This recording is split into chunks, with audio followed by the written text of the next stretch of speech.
ഞാൻ നട്ടോണ്ടമ്മല്ലോ മുളച്ചല്ലോ നീ ഭംഗിയായി.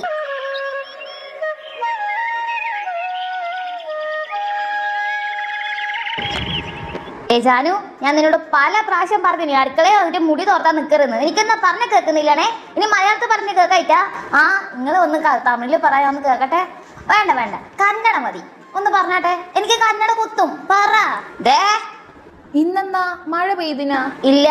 അപ്പൊ ഇടിവെട്ടി? ഇല്ലാന്ന്. എന്താടാ? അല്ല, കാണാത്ത കാഴ്ചയൊക്കെ കാണുമ്പം കാക്കമലനിന്നോ ഇടിപൊട്ടിയോ ഒന്ന് നോക്കണല്ലോ. അല്ല, സ്കൂട്ടി വർക്ക്ഷോപ്പിലല്ലേ, എങ്ങനെ പോവും? അയ്യോ, ഞാൻ ആ കാര്യം മറന്നു. എങ്ങനെ പോവും? കണ്ണേട്ടാ, കണ്ണേട്ടാ, ഈറ്റകൾ ചെവിയിൽ നിന്ന് കൊണ്ടാ. കണ്ണേട്ടാ, പട്ടിക്കാലം കണ്ണേട്ടാ. എന്തേ, എന്നെ വിളിച്ചോ? ഇത്രയും നേരം പിന്നെ ആരാ നിന്നെ വിളിച്ചേ? ഓ, നീ എന്നെ ആയിരുന്നോ വിളിച്ചേ? പറയണ്ടേ, പുതിയ വേർഡ്സ് ആയതുകൊണ്ട് മനസ്സിലായില്ല.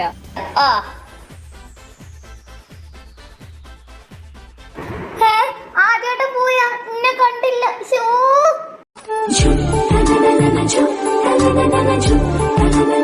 മതി മതി, ഇങ്ങോട്ട് പോരി. പോടി. എത്ര ദിവസമായി കണ്ടിട്ടെന്നറിയോ? ആരാ അമ്മായിന്റെ വീട്ടിൽ പോയി വെക്കാൻ പറഞ്ഞു? ഞാനാ. നാളെ ഒരു മീറ്റപ്പ് ഉണ്ട്. ഇവിടെ നിന്ന് ഇറങ്ങിയ ബാച്ചാ. ഓ, ആരാ ടീച്ചറെ? എനിക്കറിയാലോ, നിന്റെ ചേട്ടന്റെ ബാച്ചാ.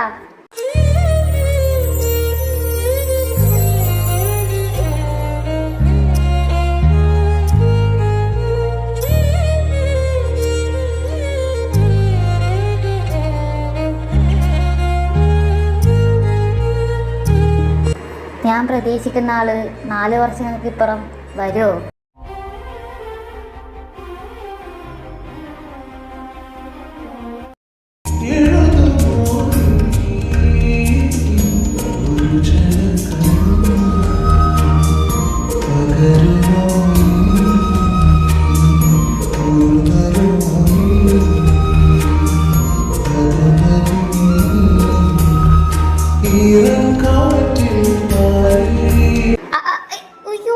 കണ്ടു.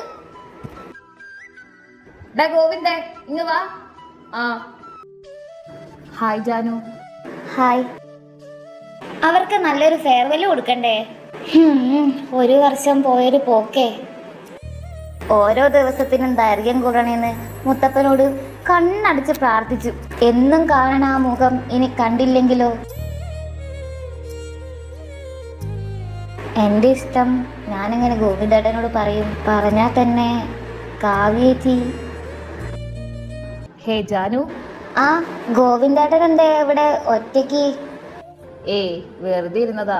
ഞാൻ ഈ ഹാളൊക്കെ ഒന്ന് നോക്കുമായിരുന്നു. അത്രയും പ്രിയപ്പെട്ടതാണ് എനിക്ക്. പൂക്കൾ കൊഴിഞ്ഞു തീരും വിധം ആ ഒരു കലാലയഘട്ടത്തിലെ ആ ബാച്ച് പടിയിറങ്ങായി. അവര് കെട്ടിയിട്ടുണ്ടാവോ?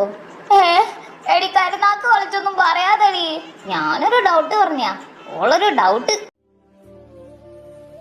കാവ്യ ചേച്ചിയുടെ കല്യാണം കഴിഞ്ഞോ? ആരാ? മുത്തപ്പ.